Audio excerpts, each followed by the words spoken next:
Humanos, Estado e Inseguridades, las fuerzas de seguridad en cuestión. Está organizado por el Centro de Estudios en Teorías Críticas y Prácticas Emergentes, CETSIPE, por 2 proyectos de investigación, por la Secretaría de Investigaciones y Publicaciones Científicas y por el Centro de Estudiantes, todos estos organismos que forman parte de la Facultad de Ciencias Políticas y Sociales de la Universidad Nacional de Cuyo.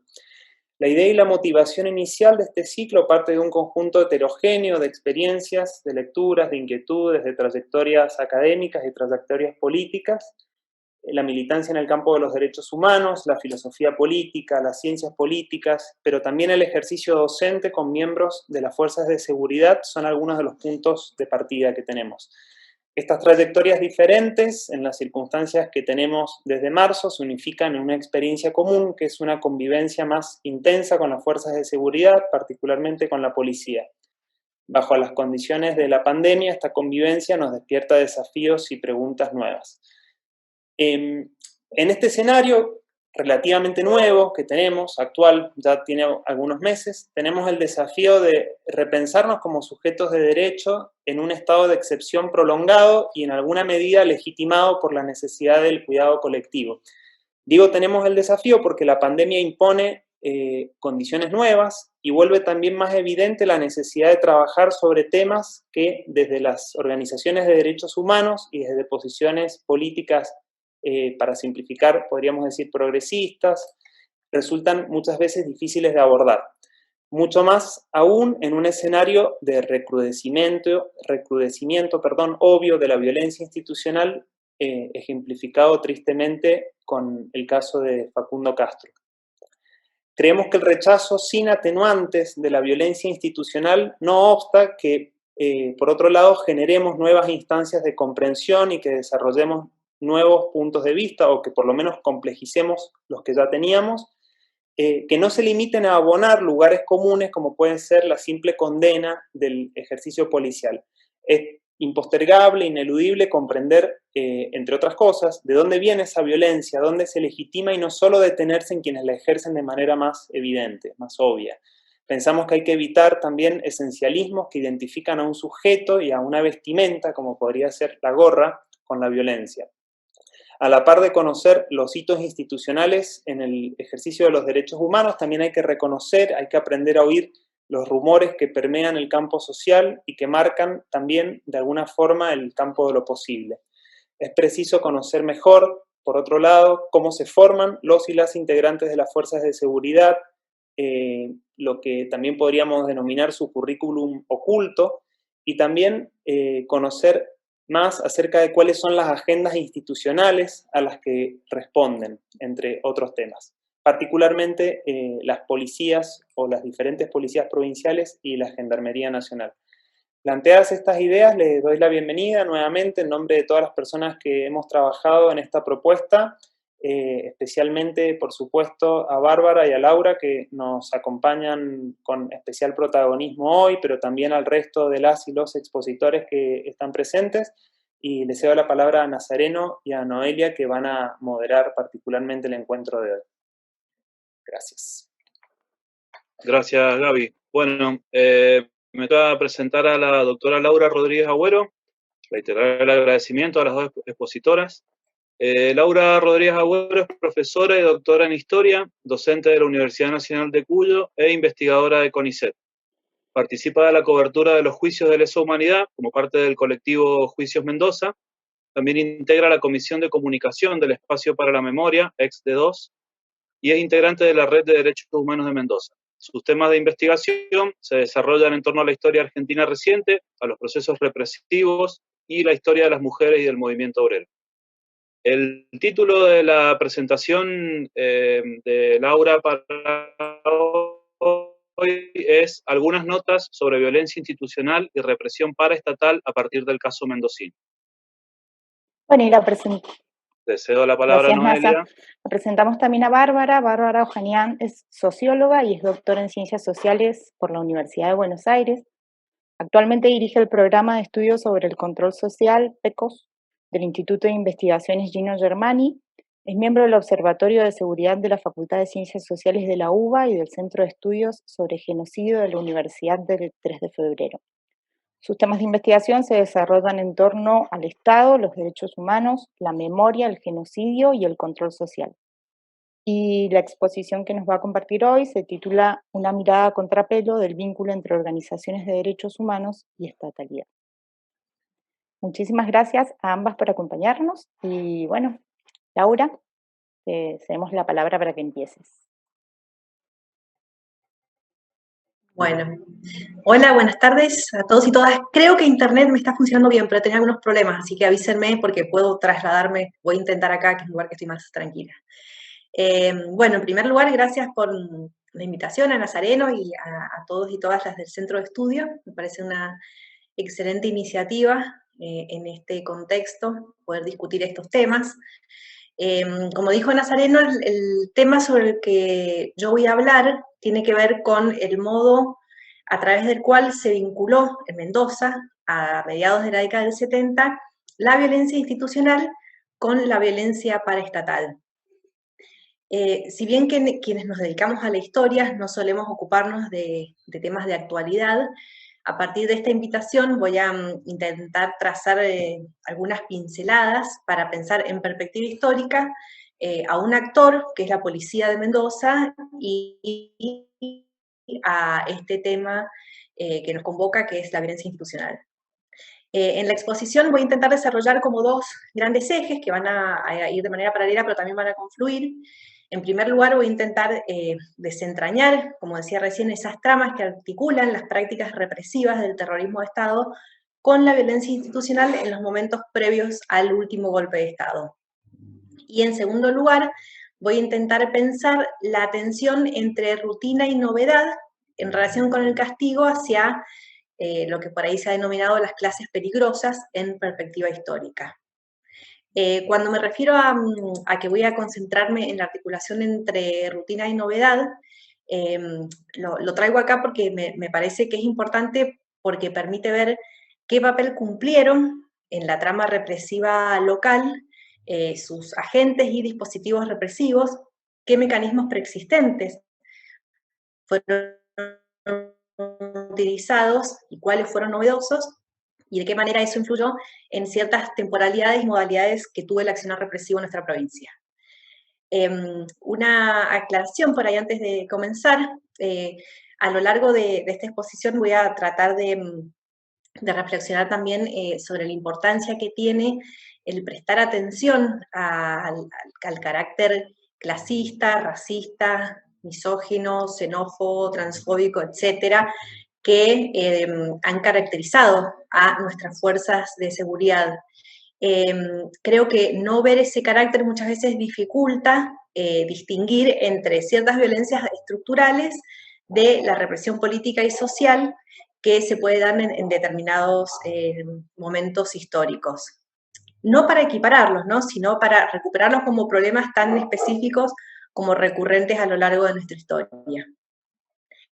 ¿Por qué voy a traer casos de violencia institucional de la década del 70? En primer lugar, porque tiene que ver con mi trabajo de investigación, yo me he dedicado a ese momento, y me parece importante hacerlos visibles justamente para poner en perspectiva histórica esta práctica tan arraigada. Quienes trabajamos sobre la violencia estatal y paraestatal durante las décadas del 60 y 70 en Argentina, y me animo a decir en el Cono Sur, hablamos muchas veces del desarrollo de una estrategia represiva desde mediados del siglo XX, que habría comenzado en Argentina luego de la caída del segundo gobierno de Perón en adelante. Esta estrategia represiva implicó sin lugar a dudas cambios radicales y profundos, pero también algunas continuidades que yo quiero mencionar. Al analizar la violencia institucional en la historia reciente de Mendoza, quiero ver de qué manera estos dispositivos fueron puestos en marcha, y otra cosa que quería aclarar es que me parece importante prestar atención a estudiar las policías, porque creo que de alguna manera esto permite profundizar y complejizar algunas interpretaciones sobre el accionar represivo estatal y paraestatal, que muchas veces han tendido a invisibilizar la actuación de esta fuerza y robustecer una visión monolítica de la represión en la que el ejército solamente sería visible la actuación del ejército, lo digo pensando en los procesos dictatoriales. Además, su estudio creo que permite problematizar ciertas periodizaciones, temporalidades y modalidades del accionar represivo. Uno de los debates que se ha dado dentro de un campo de estudio específico, que es en el que yo me ubico en este momento, que es el estudio de la represión en la historia argentina reciente, ha tenido que ver con cuál es el perfil de las víctimas de estas violencias durante las últimas décadas en Argentina. Si bien en un comienzo, como sabemos, se pensaba a las víctimas de la dictadura como aquellas personas pertenecientes a organizaciones político-militares o militantes, con el tiempo, digamos que se ha abierto como un abanico de posibles víctimas, y esto me ha permitido a mí ubicar como víctimas a dos sujetos, que voy a traer a continuación, que son, por un lado, lo que los diarios denominaban delincuentes comunes, y por otra parte, a las mujeres en situación de prostitución. Otro factor que me parece importante mencionar antes de ir con el desarrollo de lo local es que, y esto en realidad lo digo siguiendo una historiadora rosarina, que es Gabriela Águila, que siempre advierte cómo ella dice las variaciones regionales en la implementación de la represión fueron tan importantes como la sistematicidad del accionar represivo.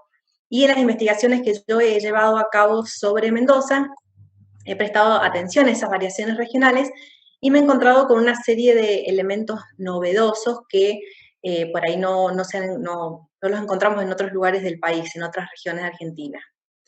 De manera muy sintética, puedo señalar que en Mendoza fueron diversos los factores que se combinaron en el desarrollo de esa estrategia represiva, que no los voy a mencionar ahora, pero sí me interesa poner en valor que dentro de las víctimas de la violencia paraestatal, es decir, la previa a la dictadura, nos encontramos con estos dos sujetos que yo acabo de mencionar. ¿Cómo llego a ver a estas víctimas, ¿no? Dentro del entramado represivo predictatorial en nuestra provincia?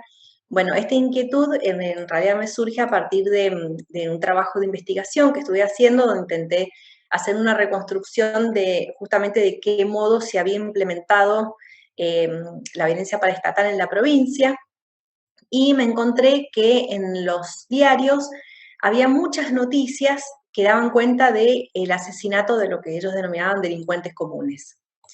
Es decir, que entre las noticias que daban cuenta de la brutalidad de un aparato represivo que, por decirlo de algún modo, se estaba poniendo a punto y que se cobraba la víctima de numerosos militantes populares, aparecían también crónicas que relataban cómo jóvenes de sectores populares, vinculados la mayor parte de las veces a negocios ilegales, como la quiniela, las drogas o la prostitución, aparecían asesinados en los mismos lugares y con los mismos métodos que los y las primeras militantes.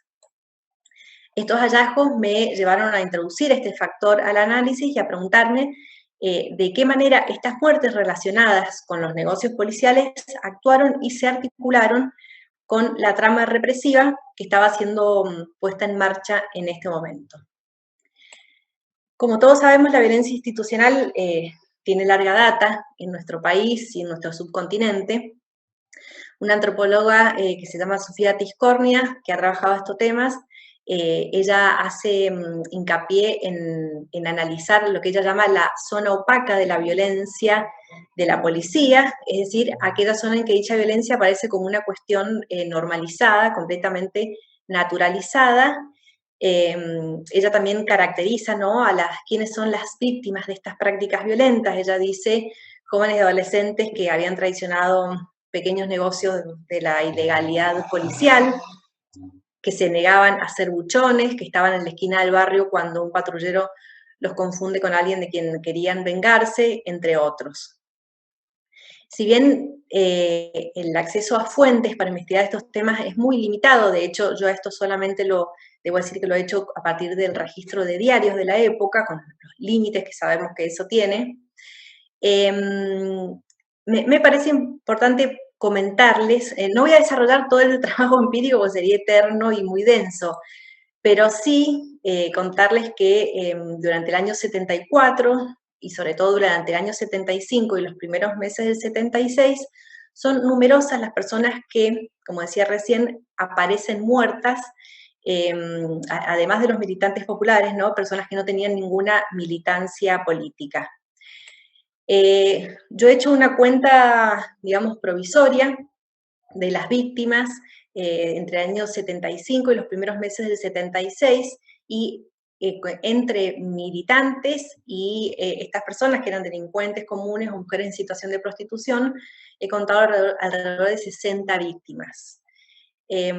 Como decía recién, estas víctimas en las que hoy me estoy haciendo hincapié no tenían relación con ningún tipo de militancia política, social, barrial, sindical, etcétera, y entran en la caracterización que acabo de hacer, ¿no? Eran personas ligadas a negocios ilegales de la policía, principalmente jóvenes de los barrios periféricos de Mendoza. Las noticias de estos asesinatos, también tengo que decir, aparecen detalladas en los diarios y aparecen de manera paralela a la de militantes asesinados y asesinadas, solo que tienen menos o podemos decir nula repercusión. Solamente voy a mencionar dos casos, como para que sepan de qué casos estoy hablando. El primero de ellos es el de un joven que se llamaba Ricardo Benítez, que es secuestrado en noviembre del año 75. Un grupo de personas se presenta a su lugar de trabajo, se identifica como policía, y a partir de ahí la madre lo busca por todas las comisarías y no logra encontrarlo. La madre se presenta al diario Los Andes y hace la denuncia. El segundo de los casos que quiero nombrar es el del joven Hugo Alanís, que es detenido en los días antes al golpe de Estado por agentes de civil durante un baile de carnaval en el Estadio Pacífico.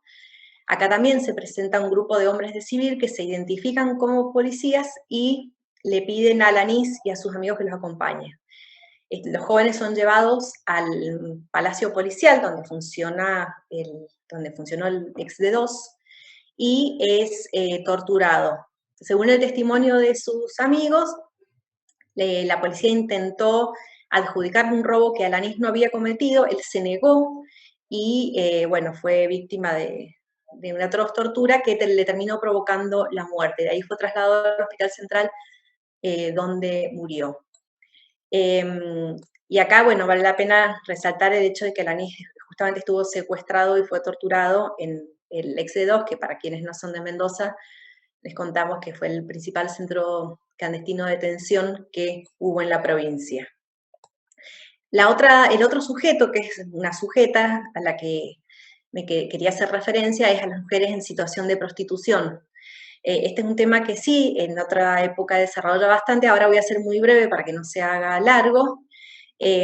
Como varios de los que son de Mendoza saben, en los meses y años previos a la dictadura, hubo una persecución sistemática a mujeres en situación de prostitución, tanto a través de los comandos paraestatales que funcionaron en esa época, particularmente del Comando Moralizador Pío XII, que a través de brigadas moralizadoras patrullaba las calles y golpeaba con cadenas y palos a estas chicas, además de las detenciones legales, ¿no?, que se producían todas las noches y que también solían terminar en apremios ilegales, abusos y otras prácticas violentas por parte de los policías hacia estas mujeres. Hay entre las personas muertas que yo recién mencionaba, hay varias que son mujeres. Algo que tengo que decir es que hay varias personas que quedaron como NN, que fueron no identificadas, y esto también nos dice mucho de este tipo de muertes.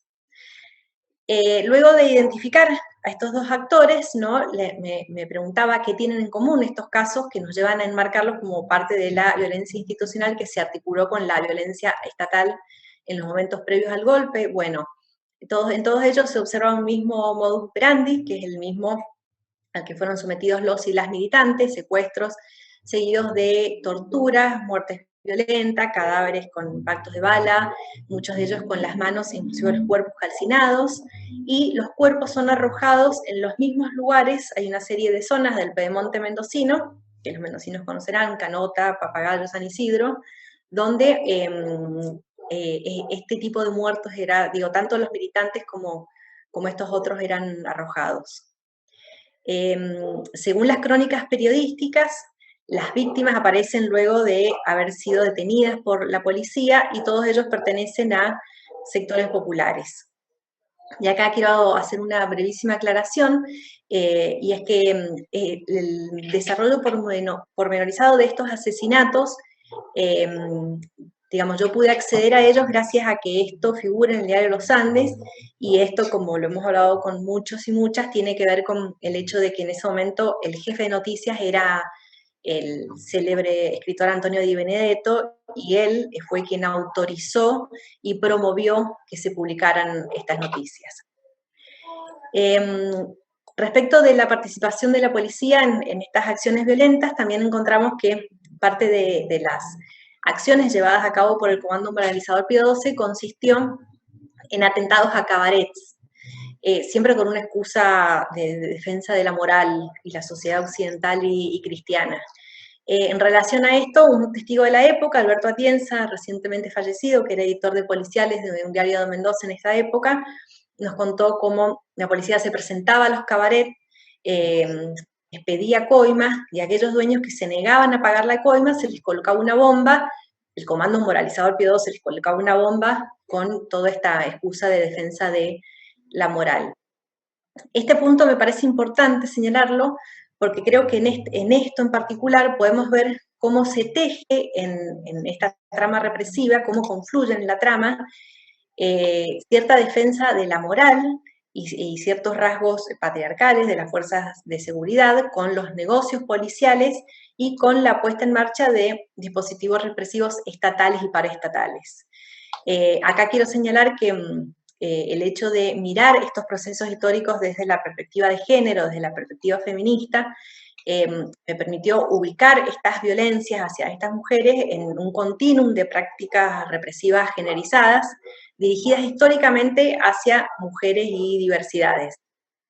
A la vez me permitió advertir ciertas dimensiones y los móviles reactualizados que adquirieron en un contexto dictatorial, ¿no? Ahora estas prácticas violentas formaban parte de una revancha heteropatriarcal de carácter sistemático que fue puesta en marcha por la dictadura y que de alguna manera buscaba revertir cierta subversión de las relaciones intergenéricas. Esto último lo he trabajado con mi maestra Sirisa, que creo que anda por ahí. Entonces, en este punto nos preguntamos de qué modo se imbricaron las ideas del delincuente común con la del delincuente y delincuenta subversiva y con la delincuenta mujer en situación de prostitución. Al respecto, esta antropóloga Sofía Tiscornia, ella señala cómo la categoría del delincuente no solamente ha estado vinculada con quien atentaba contra la vida o la propiedad de otros y otras, sino también cómo en determinadas circunstancias históricas, grupos disidentes, en sentido amplio de la palabra, opositores, grupos que defienden sus derechos, se convierten también en delincuentes peligrosos a combatir. Acá me interesa destacar que si bien sabemos que la violencia institucional es un fenómeno de larga data, en momentos de montaje del dispositivo represivo, esas prácticas violentas tomaron la misma forma que las acciones denominadas antisubversivas, ¿no?, en cuanto al modo en que fueron llevadas adelante.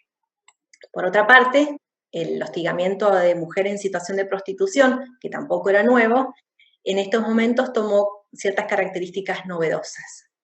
Un último elemento que quiero mencionar para mostrar cómo lo legal y lo ilegal se articularon a la hora de aplicar esta estrategia represiva.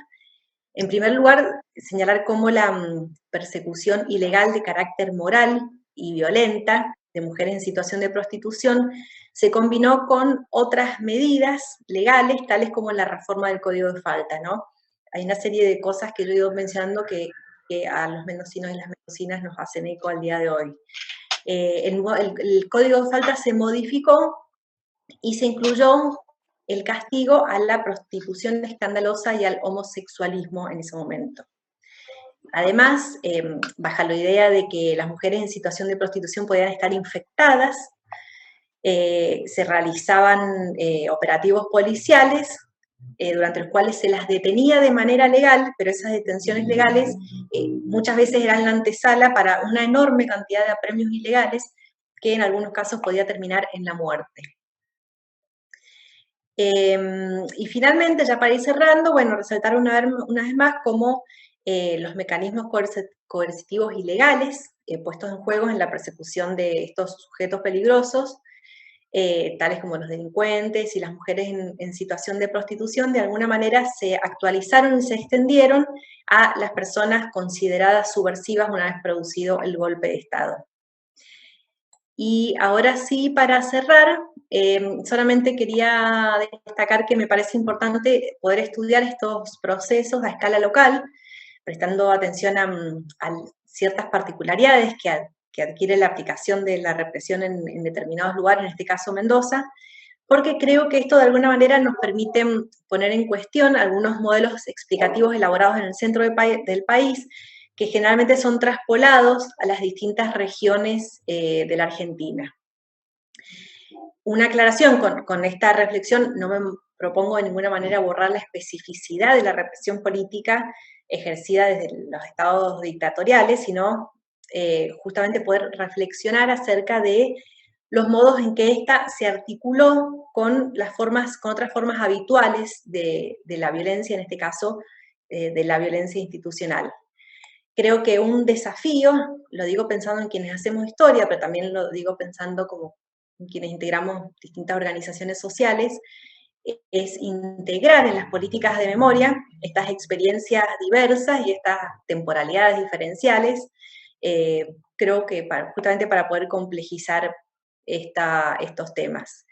Y ahora sí, por último, quería cerrar con dos preguntas, que son las que a mí me impulsaron a hacer este trabajo, y es, por un lado, preguntarnos si la última dictadura militar, por nombrar el hecho violento, cercano en el tiempo, si realmente implicó para las mujeres en situación de prostitución y para, vamos a llamarlo, los pibes de los barrios, un corte radical.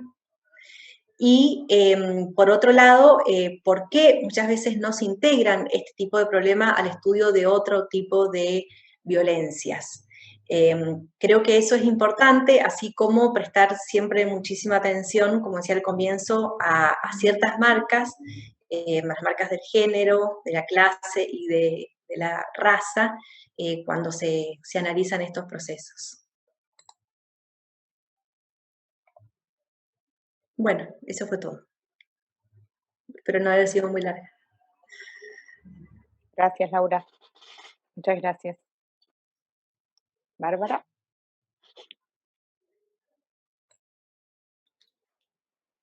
Bueno, sobre todo, muchísimas gracias por la invitación, al igual que Laura agradezco la invitación, en mi caso, bueno, no como local, sino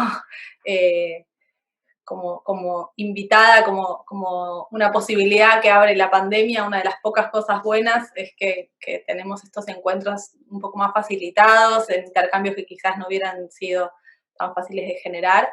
Así que, bueno, agradecer la invitación a quienes organizaron, agradecerle a Laura también que se comunicó conmigo y estuvimos como tratando de encontrar una manera de que esto no nos pisemos, de conocernos, así que me parece que también estuvo buenísimo. Y bueno, espero poder aportar algo en esta invitación que me han hecho a pensar juntos y que bueno, que creo que es vital generar estos espacios de reflexión colectiva con las preocupaciones que marcaban al comienzo en la presentación de todo el ciclo, tanto por la reflexión, digo, y como por lo colectivo. Es un poco esta cuestión la que me interesa, como va a ser un poco el punto de llegada de mi intervención, así que estoy spoileando mi intervención.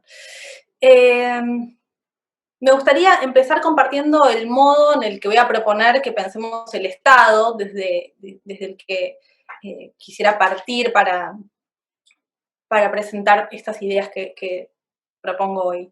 Se trata de una mirada que busca comprender al Estado principalmente como resultado, como efecto, y no como origen, como fuente o emanación de poder.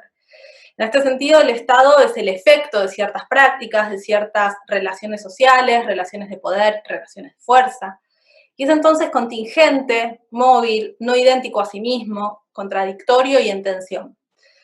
Sin embargo, el Estado o la estatalidad no es cualquier efecto, sino que es una perspectiva. Es un punto de vista que se construye como el punto de vista de los puntos de vista. Es la ocasión y la cita en la cual las particularidades se desparticularizan y cuyos sentidos pueden ser arrogados a un carácter oficial. Entonces, Estado, conjunto de relaciones sociales que se articulan, situados históricamente, como el efecto concreto de ciertas relaciones de poder y resistencias. Ahora bien, la violencia institucional es un fenómeno que en su propia definición tiene la impronta del Estado. Sobre todo en este caso que voy a tomar, que es la propia definición que se da desde el Estado de lo que es la violencia institucional. El Estado nombra una violencia que admite como propia y le da una definición, ¿no? Y plantea esta definición, que se trata de aquellas prácticas estructurales de violación de derechos de las personas que abarcan desde las detenciones arbitrarias hasta las formas extremas de violencia, como el asesinato y los hostigamientos, la tortura física y psicológica que cometen policías, militares, penitenciarios, operadores judiciales, efectores de salud, en contextos de restricción de la autonomía y de la libertad. Al hablar entonces de violencia institucional, hacemos referencia a situaciones concretas que involucran estos tres elementos: un tipo de prácticas, que lo llevan adelante funcionarios públicos y la restricción, contextos de restricción de autonomía y de libertad. Entonces, la violencia institucional es una práctica sistemática, producto de cierto modo en que se construye la estatalidad. Toda estatalidad no lo sabemos. La estatalidad tal como la conocemos, sí. En nuestro país, además, ha sido tematizada muchas veces como la continuación del funcionamiento del aparato represivo de la dictadura en democracia. En parte, la intervención de Laura busca mostrar que es más complejo que eso y que no es un comienzo con la dictadura y que se traslada como una excepcionalidad hacia el núcleo de la democracia. Pero muchas veces esta explicación, esta continuidad se ha planteado y, por supuesto, si bien es interesante pensar esas continuidades, es necesario marcar o distanciarse de la igualación o de cualquier igualación que pueda haber entre dictadura y democracia sin más.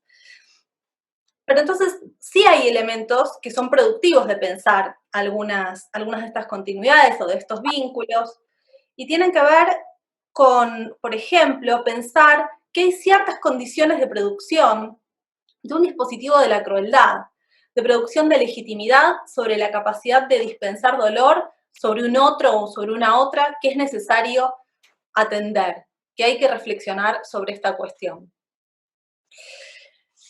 Pero así como esas regularidades y continuidades nos abren una línea de análisis, también es necesario atender a las coyunturas específicas en que la violencia institucional se reactualiza.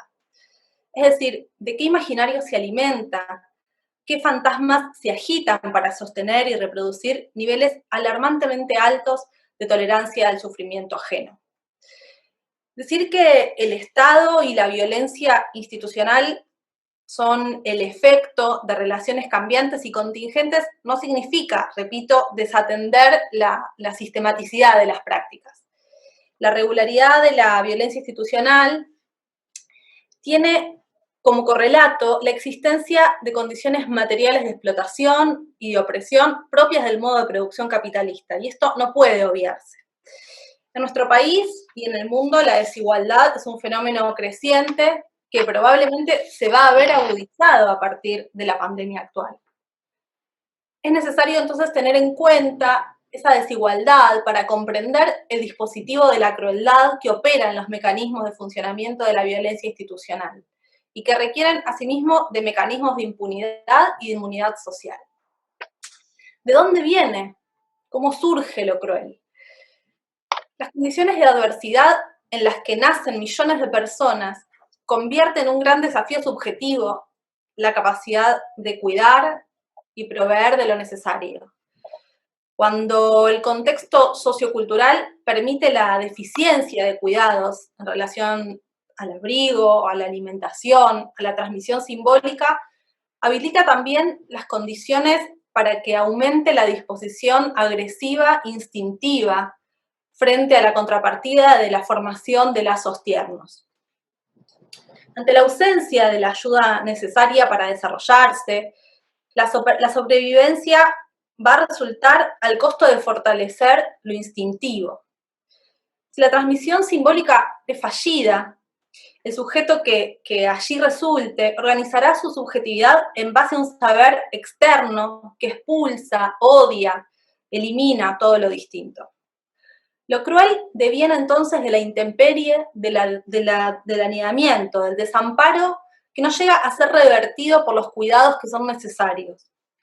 La ausencia de dispositivos socioculturales posteriores que reparen esa carencia, o la presencia también, o al contrario, ¿no?, de dispositivos socioculturales que acrecienten ese origen de desamparo, que perpetúen el desamparo, habilitan, posibilitan, condicionan el pasaje a la crueldad.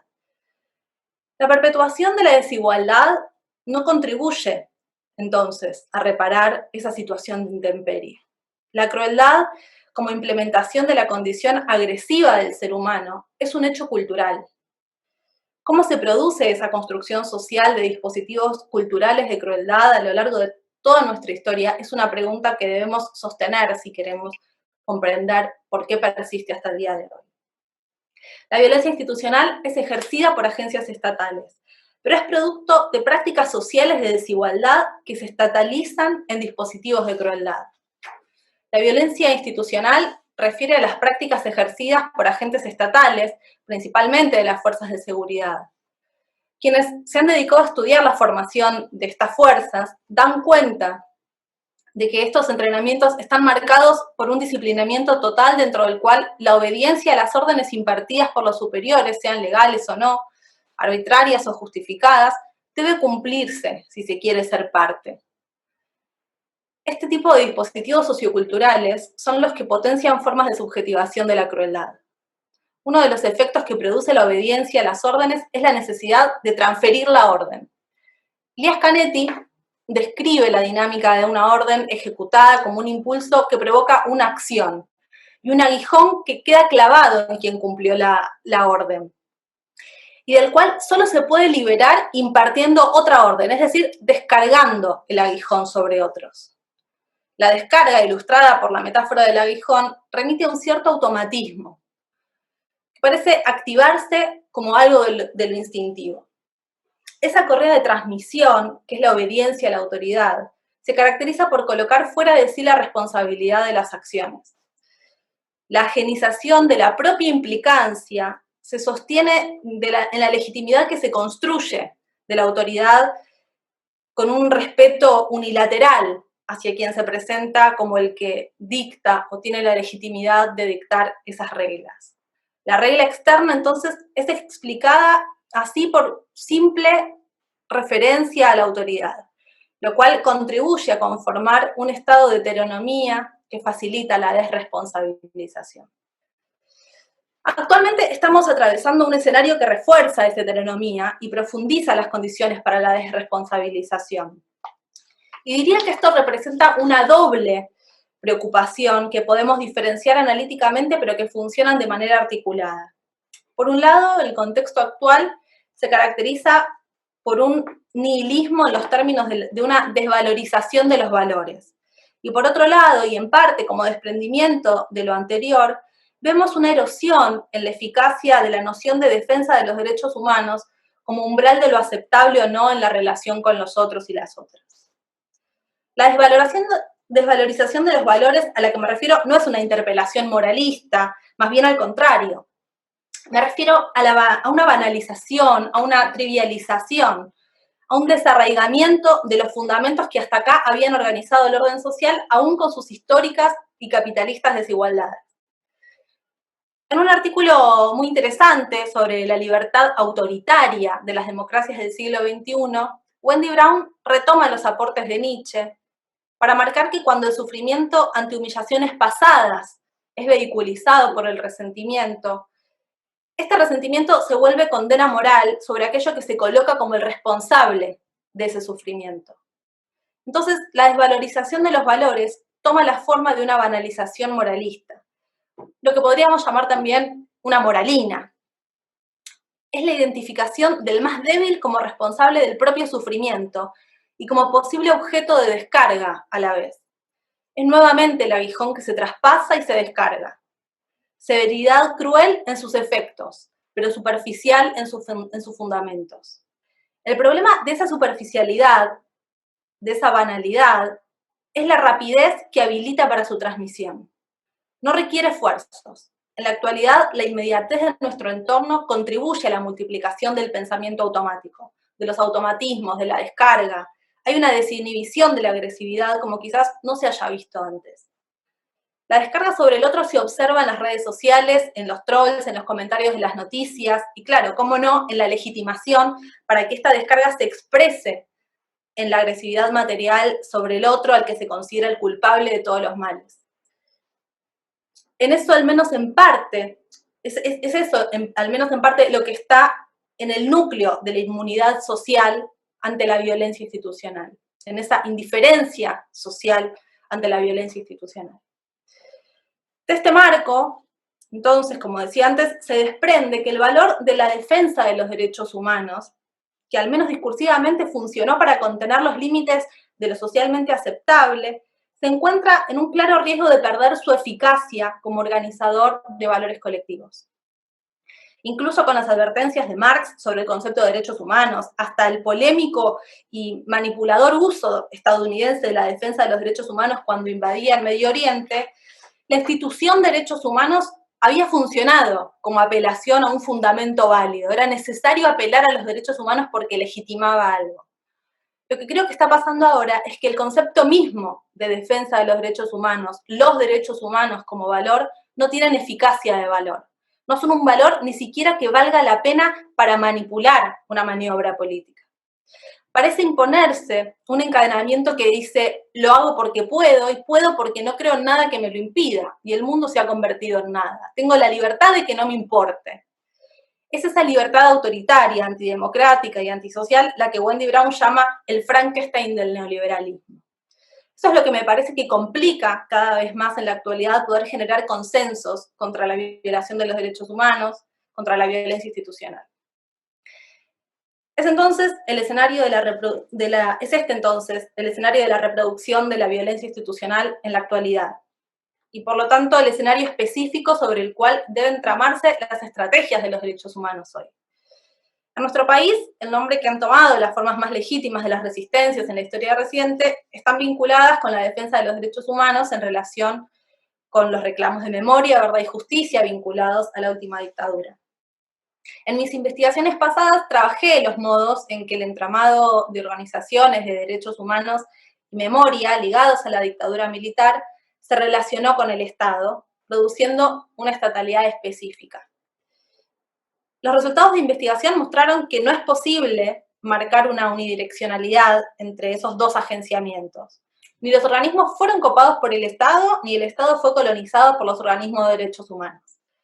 Sí es posible identificar efectos diferenciales con relación a los distintos modos en que las diversas organizaciones se posicionaron y se relacionaron con el ámbito estatal. Pero algo que quisiera destacar es que en muchos casos aquello que apareció como producto de la estatalidad fue en todo caso la oficialización de prácticas que durante mucho tiempo habían llevado adelante organizaciones de la sociedad civil. Pienso desde marcaciones del espacio público hasta en la contribución de información sistematizada para la producción de prueba en el ámbito de la justicia estatal sobre cómo había operado el circuito clandestino de secuestro, detención, desaparición, tortura y exterminio durante el genocidio. La trama relacional que se ha tejido y que se pueda tejer entre las agencias estatales y las organizaciones de derechos humanos es en sí misma una de las múltiples líneas de relación que producen estatalidad. Siempre y a cada paso las organizaciones que denuncian la violencia institucional están oponiendo su fuerza, están funcionando en un polo relacional como resistencia a esa violencia sistemática. No es lo mismo que exista o que no exista él o la compañera que pone el cuerpo en la comisaría. No es lo mismo que exista o que no exista el registro de la detención que pueda hacer e informar y hacer visible la organización para que aparezca esta situación de violencia institucional. Es un modo de resistir que en el decir esto no puede ser tolerado, está actualizando un límite, un punto de enfrentamiento que tiene efectos. El efecto, el resultado, sabemos, no va a ser el que desearíamos, que no se repitiera la terrible situación a la que nos estamos oponiendo. Sin embargo, es sobre esas hendiduras del sistema, sobre ese tallado del límite de lo posible y lo imposible que los organismos más clásicos ya, madres, abuelas, hijos, tuvieron que operar persistentemente durante largos años. Y es así como lograron trazar umbrales simbólicos de los valores democráticos, al menos hasta acá. Es el tipo de lazo que puede entonces establecerse en esas resistencias, el que conjura la reproducción de ese nihilismo que lleva a la libertad autoritaria. Porque alimenta el vínculo del cuidado, el ser para el otro, para la otra, porque no deja al otro, a la otra en el abandono. Y cuando algo, aunque sea mínimo, de estas estrategias de resistencia se traman, se traducen de algún modo con ciertas prácticas de estatalidad, es siempre preferible antes que si lo que persiste es la vehiculización del odio en prácticas de obediencia y autoridad. En este sentido, la sugerente experiencia del Ministerio de Seguridad de la Nación actualmente, con el énfasis en el bienestar de las fuerzas de seguridad y en su formación, en sus programas de capacitación, es una experiencia al menos interesante que requiere que se le preste atención longitudinalmente, porque, sepámoslo, no va a reportar variaciones inmediatas, pero esa inmediatez que pide la ansiedad general, esa inmediatez es parte del problema también. Pero además es interesante porque se trata de una experiencia en la cual muchos y muchas de los funcionarios y funcionarias civiles que están trabajando en ese marco provienen de ámbitos sumamente críticos y comprometidos con la lucha contra la violencia institucional, como también sucedió con quienes ocuparon espacios y ocupan actualmente espacios en lugares de las gestiones estatales vinculadas a la memoria y los derechos humanos relacionados con la dictadura. Por supuesto, entonces, no se trata de otorgar una confianza plena, despojada de una actitud crítica, porque abandonar una actitud crítica sería entregarnos a esa irreflexividad, al automatismo y a la inmediatez que, como dijimos, son parte del problema. Asumir la estatalidad como escenario de contradicciones, sin pretender exigirle coherencia plena ni cerrazón, es lo que probablemente contribuya o pueda contribuir a democratizar las prácticas estatalizables. Porque tengamos en claro que cuando exijamos, o si exigimos que el Estado se plante como un universal, los que van a ser arrojados a los márgenes de esa imposible completud siempre serán una y otra vez los mismos de siempre. Los despojados de la riqueza y de la ganancia que marca aún, lamentablemente, el pulso de este mundo cada vez más desigual. Muchas gracias.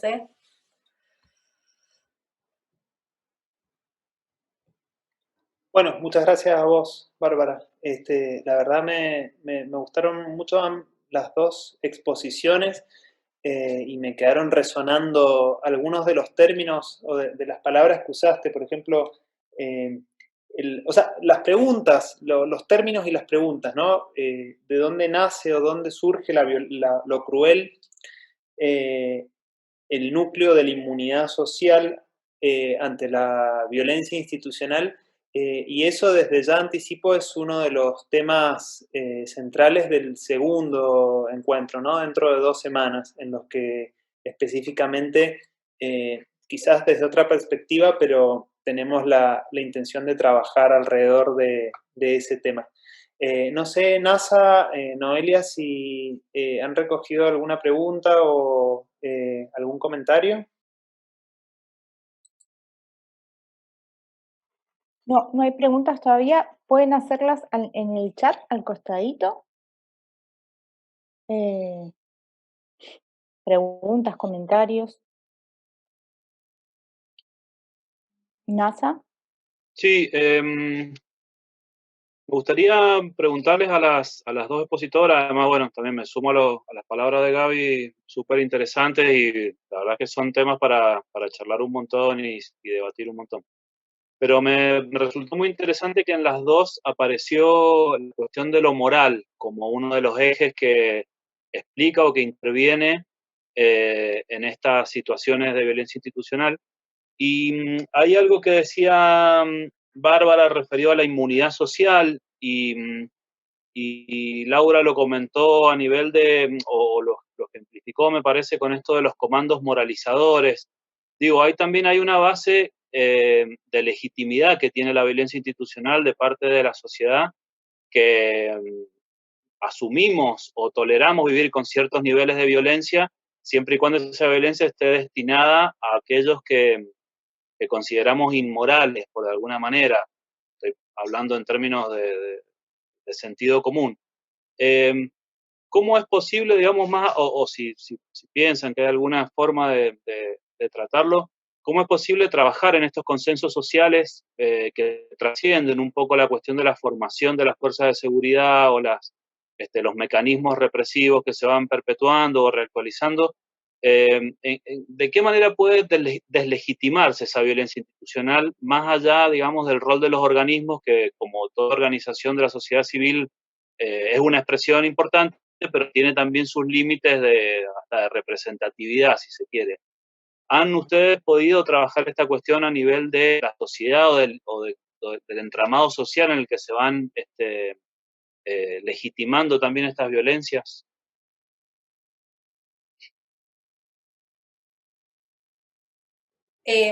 Bueno, interesante la pregunta, y sí, efectivamente, en distintos momentos históricos o con reflexiones a partir de puntos distintos, es verdad que convergimos las dos como en marcar esta cuestión. Se me ocurre, creo que dos cosas al menos. Un elemento, obviamente no hay recetas, o sea, la sistematicidad y lo aplastante de esto son simplemente reflexiones o intercambios, puntas para pensar intercambios. Lo primero que se me ocurre es remitirme a la encuesta que venimos haciendo con el Observatorio de Seguridad sobre las percepciones sociales de la violencia institucional, ¿no? Porque, bueno, ahí hay una clave para entender cómo la gente ve la violencia institucional. Y un hallazgo interesante que pudimos tener es el hecho de que en muchos casos la violencia institucional sufrida por las propias personas no es interpretada como violencia, ¿no? Entonces, se me ocurre que un primer elemento es poder demarcar, delimitar y hacer visible incluso para los propios, para las propias víctimas, que en general, por supuesto, siempre la mayoría son jóvenes, es el hecho de poder identificar estas prácticas como violencia institucional, como algo que está mal, ¿no? Digamos. Entonces, me parece que eso no es menor, que mucha de la gente, que no me acuerdo bien los números, pero que mucha de la gente que sufría violencia, digamos, no hacía la denuncia porque no consideraba que, en parte porque no iba a pasar nada, pero en parte porque no le remitía a una situación más que algo que no era demasiado fuera de lo normal, ¿no? Entonces, parece que delimitar qué es lo normal, qué es esto que decía yo, ¿no? Digamos, qué es lo posible, qué es lo tolerable o no, habría que reorganizarlo un poco, y ahí me parece que sí tiene que ver con los imaginarios y lo que es tolerable o no, entonces visibilizar el problema un poco más claramente me parece central. Y después, bueno, en relación a estas continuidades y esto que siempre la sociedad o las sociedades o el orden social requiere regurgitar una parte de sí para conformar un nosotros tolerable o un nosotros identitario. Me parece que en la actualidad esto que yo mencionaba me parece que es muy preocupante, que no parece haber un trasfondo sobre el cual apelar para que no se produzca, digamos, para legitimar un no, ¿no? Un no pasarán. Esto me parece que es grave. Creo que un desafío que me parece que va por fuera de los roles específicos de las organizaciones, etcétera, es qué hacemos con el conflicto, ¿no? Es como la intolerancia al conflicto, la intolerancia a la incertidumbre, que se descarga en prácticas de esto, en prácticas agresivas. Entonces, y me parece que en ese sentido el contexto cultural en el que vivimos, donde la inmediatez de un clic, digamos, la imposibilidad de postergar nada, hace que haya como una incapacidad de tolerar lo diferente cada vez más y bueno, en este artículo que yo mencionaba de Wendy Brown, también uno de los puntos que marca es la expansión de la esfera privada, ¿no? Y la expansión de la esfera privada no es solamente, bueno, los que conozco, que en parte sí sucede esto, ¿no? Digamos, como ahora se ve muy claramente para mí con el coronavirus, me preocupo por los que conozco, bueno, si cuido a mis padres o a mis abuelos porque son pacientes de riesgo, pero después salgo y no importa los efectos que pueda tener, y en ese sentido creo que también hay algo de la expansión de la esfera privada. La expansión de la esfera privada es también los algoritmos de las redes sociales que me muestran solamente opiniones que coinciden con las mías.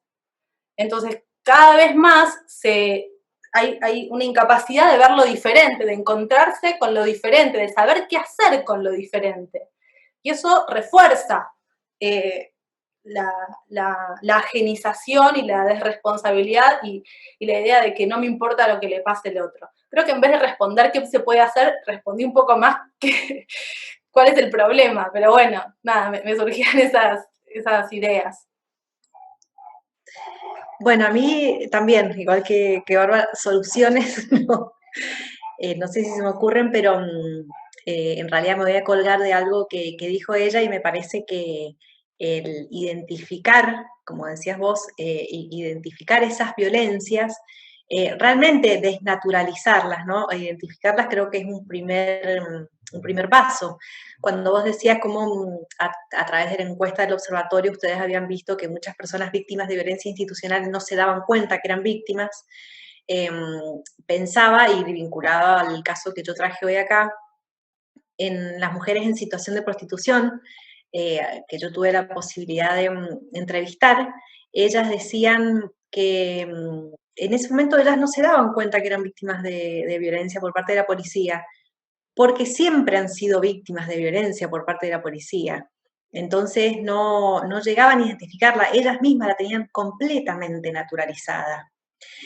Y en esto me parece que, pensando en posibles soluciones, ¿no? Que una vez más mirar lo que ha pasado con el movimiento de mujeres puede servir ejemplificador, ¿no? Hoy en día, lejos estamos de haber erradicado la violencia contra las mujeres y disidencias. Sin embargo, hoy por hoy, me animo a decir, no sé si me puedo equivocar, creo que todas las mujeres sabemos cuando somos víctimas de violencia, que nos animemos a denunciar o no, o que nos animemos a salir de esa relación o no, es otro tema. Pero creo que en eso el crecimiento exponencial del movimiento de mujeres en la calle y en todos lados ha cambiado esa situación. Y pienso, estas mujeres que yo entrevisté, que en ese momento estaban en situación de prostitución y algunas de ellas hoy eran militantes primero de AMAR y hoy en contra de considerar la prostitución como trabajo sexual, probablemente en un contexto como este hubieran podido identificar mucho mejor esas violencias que en ese momento estaban absolutamente naturalizadas y silenciadas. Entonces me parece que un primer paso puede ser eso, ¿no? El poder identificarlo y que las mismas víctimas sepan que esas situaciones no son ni naturales ni normales. Y en esto, por supuesto, no puedo dejar de pensar en el rol que podría jugar la educación en este tema.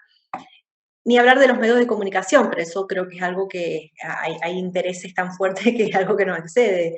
Pero me parece que si las escuelas, por ejemplo, se dedicaron de manera seria a estos temas, por ahí se me ocurre como una posible vía, ¿no? Cualquier vía de llegada al territorio creo que sería efectiva. Pienso en la escuela porque si hay un lugar que llega a todos lados es la escuela.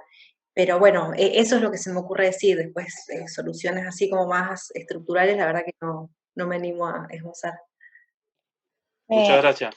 Gracias.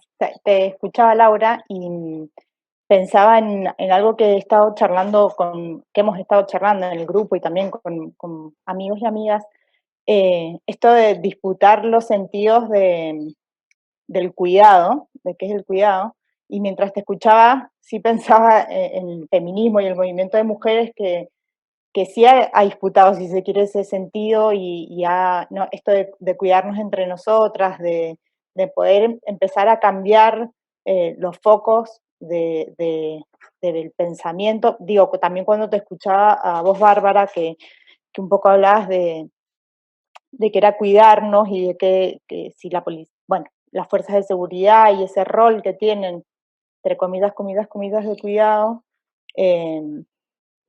y cómo los movimientos como el feminismo quizás sí empezaron o sí pudieron las mujeres disputar un poco en ese sentido, aunque sea el cuidado de, bueno, nos cuidamos entre nosotras o no sé, correr el foco, aunque, ¿no? Del sentido más tradicional que tiene el cuidado. A ver, ahí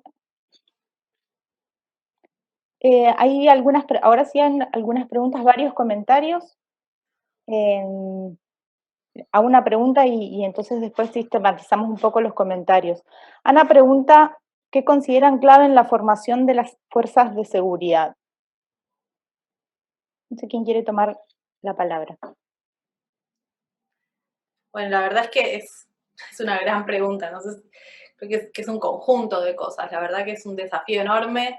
Me parece que siguiendo un poco la línea de lo que presenté, me parece que el desafío y la tensión está en cuán posible es desarmar la relación de obediencia a la autoridad, ¿no? Digamos, cómo reformular la obediencia a la autoridad en estructuras jerárquicas casi por naturaleza. Y entonces ahí me parece que hay un gran desafío en cómo, aunque tiene que ver con una formación democrática de las fuerzas, que supone reflexionar sobre eso, sobre la construcción de obediencia a la autoridad. Y después me parece que la otra cuestión, y que me parece que, como decías, Noelia, que es uno de los grandes temas, me parece que está dejando la pandemia y que tiene que ver claramente con aprendizajes vinculados a la retematización que ha hecho el feminismo, tiene que ver con el cuidado. Y el cuidado también en algún sentido vinculado a esto que yo pensaba como la condición necesaria para evitar el arraigamiento de la crueldad. Entonces, el cuidado, no diría la ternura en términos banales, sino la ternura en términos constitutivos de la subjetividad, vínculos que sean lo opuesto a la agresividad. Bueno, el cuidado como la posibilidad de otro tipo de construcción y de otro tipo de política del cuidado en el sentido amplio. Yo quisiera agregar, hacer algún comentario. En primer lugar, justamente, bueno, esto que comentás del cuidado es uno de los disparadores iniciales. Les contamos a quienes están, digamos, a quienes incorporaron, tanto expositores, expositoras, como toda la gente que está participando hoy, que la idea inicial era plantear justamente como el dilema o la paradoja del cuidado en este contexto de pandemia, en el cual de alguna manera estamos en general, diría, dispuestas a aceptar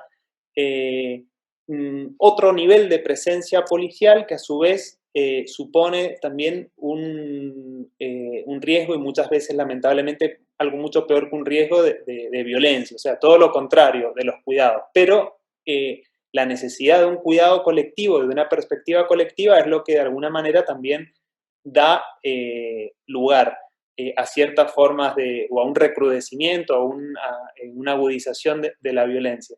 Eso por un lado, y teníamos pensado, digamos, algunas otras cosas, pero dijimos, bueno, concentrémonos en algunas, 3 encuentros y quedémonos en eso, pensando en el año que viene hacer algún otro encuentro. En segundo lugar, me parece súper importante esto que mencionabas del avance de lo privado en relación con los algoritmos y demás. Este encuentro tiene la virtud de ser bastante diverso, de hecho.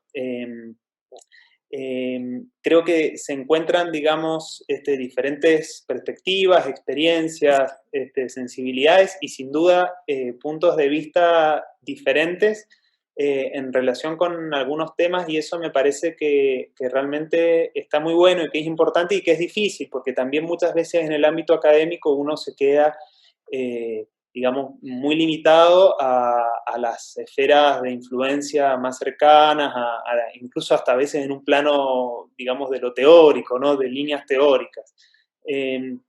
Así que bueno, yo particularmente estoy contento con esa diversidad y me gustaría retomar algunos de los...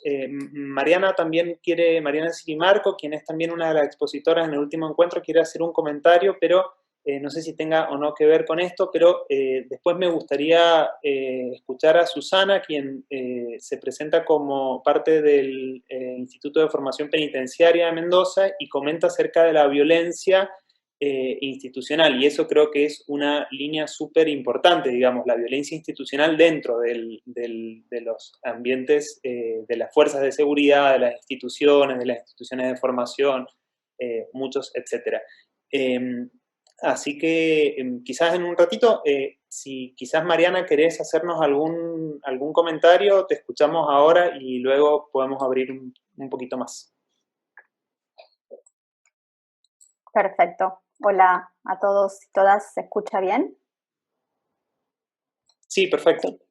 Disculpen que tuve que cancelar la imagen, pero se escucha mejor sin imagen en este momento en mi casa. Bueno, me presento entonces, soy Mariana Sirimarco, soy antropóloga, así que las visiones son complementarias a todo lo que vengo escuchando. Solo quería hacer unos comentarios muy concretos en función de lo que venían comentándose, tal vez antes, Gabriel, así que te voy a tirar de nuevo para atrás. No sé, me parecía interesante cuando cosas que veníamos hablando acerca de violencia y demás, y también salió el tema de la formación, las escuelas, etcétera, las iniciales, pero también todo lo que es formación a lo largo de la carrera. Me parecía interesante reflexionar o al menos desarmar uno de los clichés, que tal vez me estoy adelantando porque es parte de del último encuentro, pero desarmar este cliché entre praxis policial y formación. Quiero decir, formación pensando en las escuelas iniciales o en los primeros momentos de la educación de los y las policías, digo policías porque es el campo en el que trabajo, pero es extensible a fuerzas de seguridad, pensando sobre todo que estos momentos formativos son momentos iniciales en una trayectoria que es absolutamente amplia y diversa y que pasa por distintos motivos. Y muchas veces lo que tiene que ver con la violencia y determinadas prácticas que se fueron mencionando a lo largo de las exposiciones tienen que ver con cosas que se aprenden en las trayectorias y en las carreras y no necesariamente en las escuelas. Entonces me parece importante no hacer esa ligazón tan directa por un lado.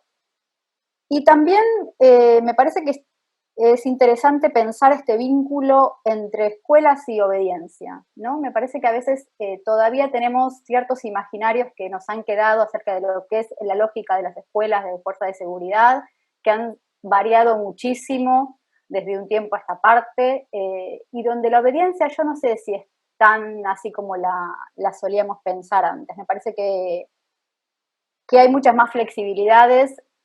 Y en todo caso también es interesante desarmar los discursos acerca de la obediencia y cuándo y por qué nos conviene obedecer y la obediencia real, digamos, si es que eso finalmente funciona.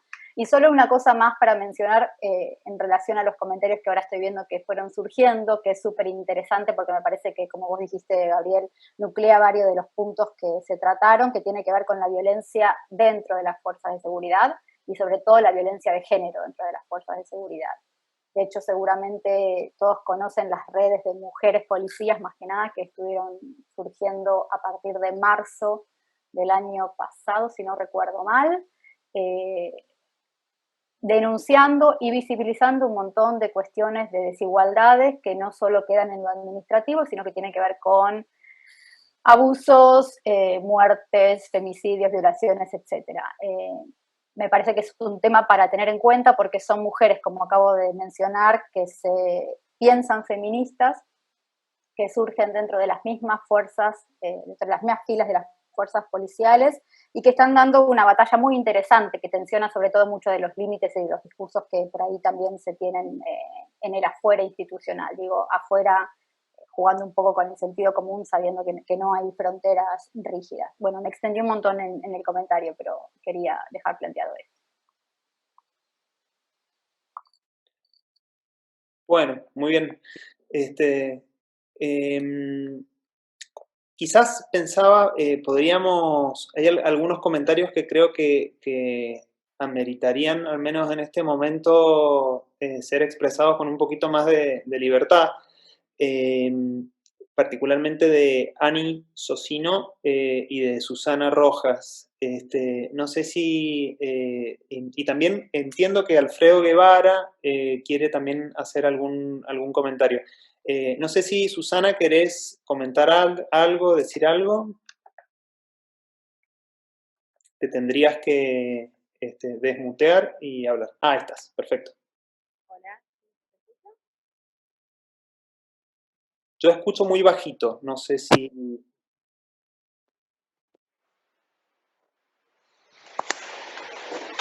¿Se escucha? Ahora sí.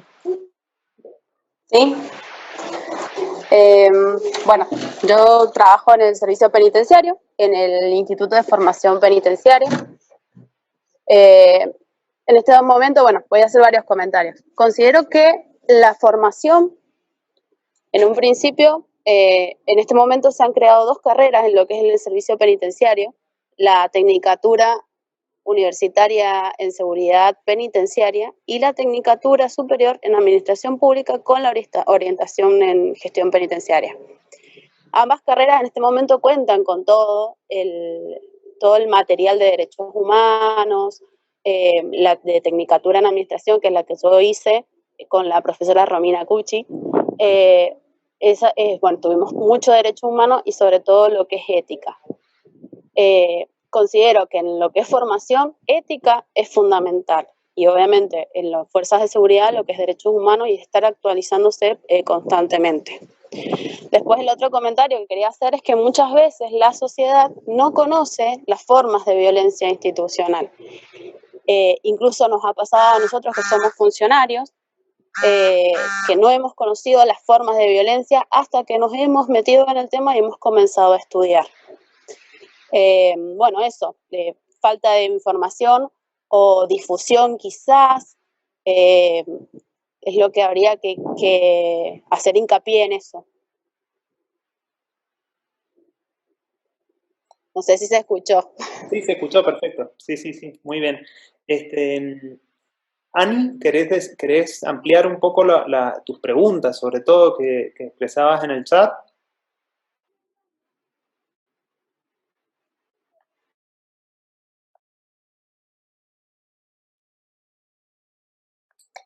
No es obligatorio, igual. Quizás Analía.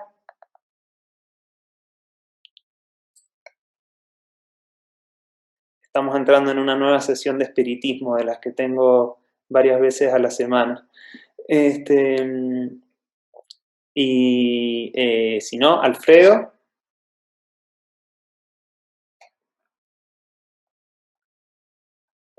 Alfredo Guevara, decía yo. Ahí estás. Bienvenido. Hola, perdón. Hola a todos. No, se me ocurrió porque justamente también estoy trabajando temas similares. Cuando se planteaba el tema del comando moralizador, ¿no? El Pío XII y toda esta cuestión de legitimación, por decirlo así, por parte de la sociedad, ¿no? Cómo todas estas normas que se fueron imponiendo en Mendoza en los últimos tiempos, como el Código de Convivencia Urbana de la ciudad, que fue sancionada cuando el actual gobernador era intendente, y que, bueno, tiene unas cosas terroríficas, bueno, hitos importantes, la exclusión, la segregación de determinados sectores y estrategias de supervivencia en espacios públicos, y el Código Contravencional de Mendoza, ¿no? Como también temas que son, desde mi punto de vista, buscan también legitimarse. Y en general, ¿no? Porque yo diría, digamos, en la trama punitivista, la deriva punitivista de esta etapa de neoliberal, de que viene también contra, digamos, la guerra contra el crimen, contra el organizado, contra la corrupción, digamos, el discurso de buenos, malos, amigo-enemigo, y la ampliación a límites insospechados de distintos enemigos que se van construyendo, ¿no? Ya del enemigo subversivo o de la normal, digamos, el desviado de las calles, ¿no? Ya pasa a ser, digamos, cualquiera, ¿no? Un mapuche, un kirchnerista por ser kirchnerista, o, digamos, los etiquetamientos se multiplican en esta deriva punitivista. Bueno, nada, quería decir eso, que me parece que realmente aporta mucho a la discusión todo esto. Gracias. Yo por ahí agregar a lo que decía Alfredo, que, bueno, estoy totalmente de acuerdo con lo que él plantea, y cuando uno estudia estos temas en el pasado, sobre todo pensando en la historia reciente de Mendoza, es interesante ver cómo este tipo de medidas legales, ¿no? Como las modificaciones de los códigos de falta, de códigos contravencionales, son la puerta para que se produzcan una serie de abusos y de prácticas absolutamente ilegales por parte de las fuerzas de seguridad. ¿De qué manera se podría revertir esa situación? Yo la verdad que no lo sé, pero sí tengo la sensación, como mendocina, no sé qué piensa el resto, de que también hay una tradición, hay una genealogía de, podemos decir, es una mezcla, y no lo voy a decir rápidamente, ¿no? Pero como esta cuestión un poco moralina, asociada en un momento, por lo menos décadas atrás, más a ciertos principios religiosos, pero hay como una tradición moralina y conservadora, sumamente arraigada en la sociedad y arraigada en las fuerzas de seguridad, y creo que en esto los gobernantes deberían ser muy responsables en saber que estas pequeñas modificaciones pueden provocar una serie de abusos por parte de las fuerzas de seguridad. Lo que pasa es que entiendo también que no podemos ser ingenuos, y justamente quienes impulsan estos cambios son personas que están absolutamente convencidas de que estas prácticas punitivas van a tener efectos que ellos están buscando, ¿no? Sé que me estoy como enredando y no estoy dando ninguna respuesta, pero pensando en las responsabilidades, creo que sería importante que, es un poco ingenuo lo que digo, ¿no? Que los funcionarios de turno tuvieran conciencia de cómo esas modificaciones implican. Sabemos ahora con las modificaciones últimas que han habido, cómo implican que por una supuestamente llamada telefónica que puedes tener una fiesta en tu casa, han tirado puertas abajo, han entrado y le han pegado a la gente. Esas prácticas no han sido desarraigadas por parte de ningún gobierno, ni dictatorial ni democrático. Y creo que esto también quería decir en relación a lo que decía Alfredo, que siempre es importante ver de qué manera se conjugan y se articulan las medidas, lo legal con lo ilegal, ¿no? No quedarnos solamente en el plano del ilegal o solamente ver la legalidad, sino ver de qué manera se conjugan en la trama para justamente poder advertir el peligro que implican estas modificaciones que le dan un cheque en blanco a un policía para que haga lo que quiera. Ni hablar si tenemos de autoridades, en el caso de Mendoza, un Munives o un Berni, que bueno, sabemos que este tipo de figuras inclusive habilitan más estas prácticas. Claro que estas figuras están ahí por decisiones políticas. Sí, yo agregaría por decisiones políticas, y también están haciendo política. Y muchas veces hacen política justamente ejerciendo la violencia o obligando a otros a ejercer la violencia. Recuerdo, por ejemplo, la represión en la Plaza Chile del año pasado, en la que el propio jefe de policía participó de la represión. Creo que es una situación atípica en la que el jefe de policía participe de esa situación y es dable, digamos, pensar que había una intencionalidad política en el cambio, sobre todo porque iba a haber un cambio de gobierno, o sea, de gobernador, digamos. Si bien ya era seguro que iba a ser gobernador Suárez, tenía que ser nombrado nuevamente el jefe de policía en ese lugar. Por otro lado, Bernie tiene una intención de voto sumamente alta, ¿no? En provincia de Buenos Aires, y eso es una cosa que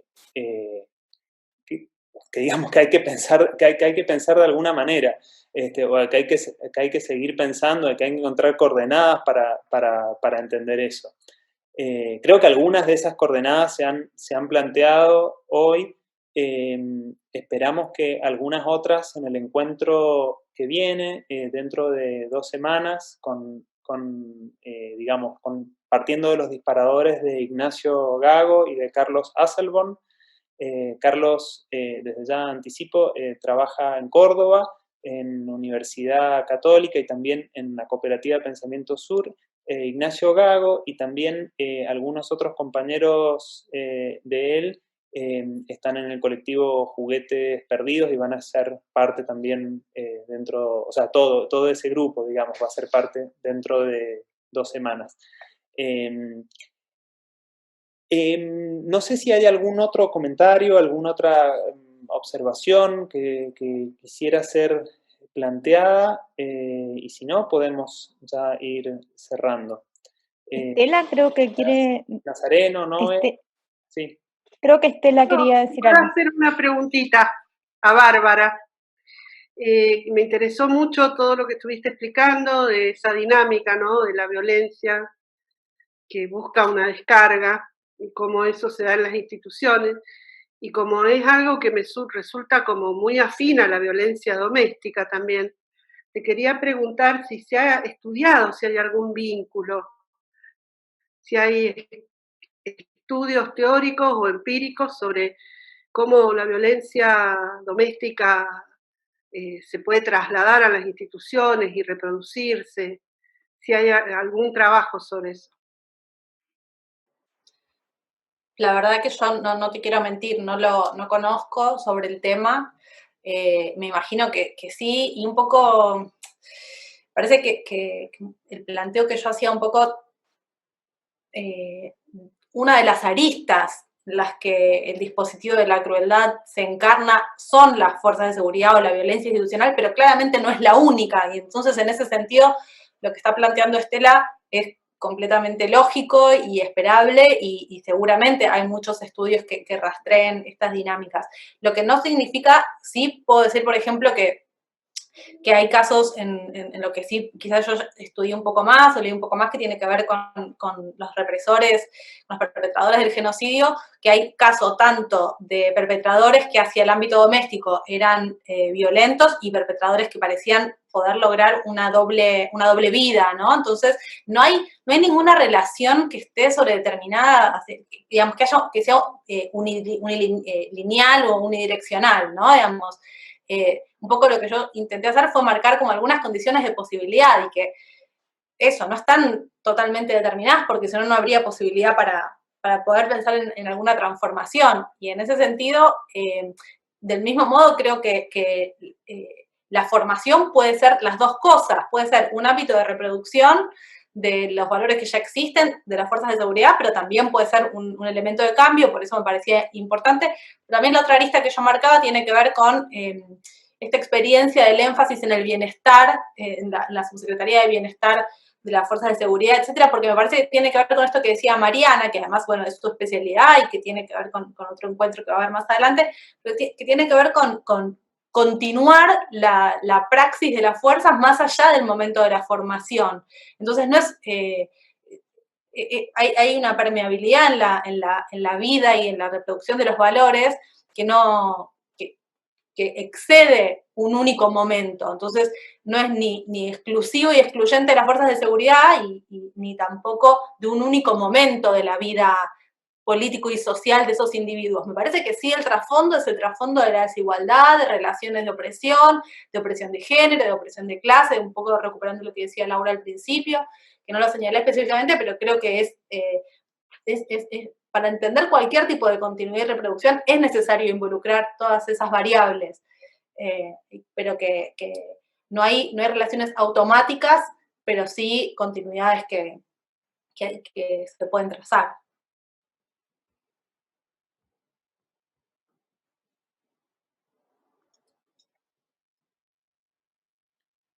Bueno, parece en los noticieros cuando se queda, viste, la imagen que todavía no pasan al móvil, esa situación que se quedan. No nos vamos a acostumbrar a estas temporalidades, es tremendo, pero nos está cambiando no solo el espacio, sino los tiempos, este modo de comunicación. Sí. Yo acá tengo un montón de problemas porque es la primera vez que lo hago, entonces tenía que estar admitiendo y transmitiendo y haciendo varias cosas al mismo tiempo con una computadora que no es la mía, porque se me rompió hoy la cámara justamente, entonces estaba acá luchando con otro sistema operativo. Bueno, había yo me tomaría la libertad de invitar nuevamente a Analía a ampliar su pregunta o su duda sobre la violencia institucional al interior de las fuerzas de seguridad, si es que quiere hacerlo. Y si no, creo que podemos ir cerrando el encuentro. Recién apareció también Manuel, que es uno de los moderadores de los próximos encuentros. No sé si tenía intenciones de decir algo o no. Y si no, bueno, ya lo dejamos por acá. Pues bueno, si no aparecen, no aparecen, no vamos a obligar a nadie. Les agradecemos muchísimo por la participación. Ojalá las y los invitamos a los próximos encuentros. Creo que sería muy bueno si pudiéramos, digamos, estar nuevamente presentes y tratar de seguir un hilo, ¿no? De alguna forma. Creo que se han planteado varios temas interesantes y que tienen que ver con estas inquietudes, algo en un punto medio difusas y en otro punto muy acuciantes, ¿no? En el contexto de la pandemia. Así que, bueno, eso. Los y las invitamos a que sigamos participando y quizás dialogando de ser posible y con los límites que nos marca el contexto actual. Bueno. Profesor, le digo profesor porque, bueno, usted es mi profesor en la facultad. Sí. No, ahí quería agregar, muy buenas las exposiciones y es la primera vez que ingreso a una charla de estas, y muy, muy interesante, así que espero poder ingresar en el próximo encuentro. Pero realmente he quedado muy, muy agradado, por así decirlo, con las dos exponentes que más que claro lo que nos expusieron y el punto de vista que ellas tienen sobre el tema. Realmente, como así también Mariana, que bueno, justamente lo que le preguntaba a usted por privado, de Silimarco, que teníamos un texto en la materia, en la facultad, justamente de ella, que también decirle, si me está escuchando, muy buen texto, realmente muy, muy conforme con la charla, pensé que iba a ser otra cosa, muy, muy buena.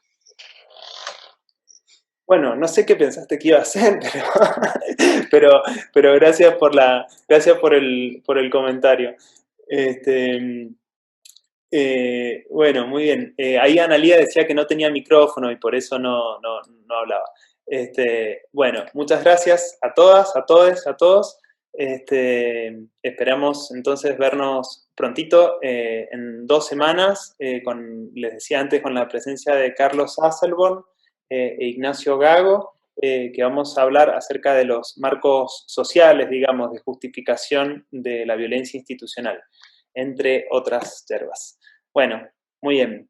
Saludos. Gracias, Bárbara. Gracias, Laura. Gracias, Bárbara. Laura. Muchas gracias. Chao, muchas gracias. Gracias.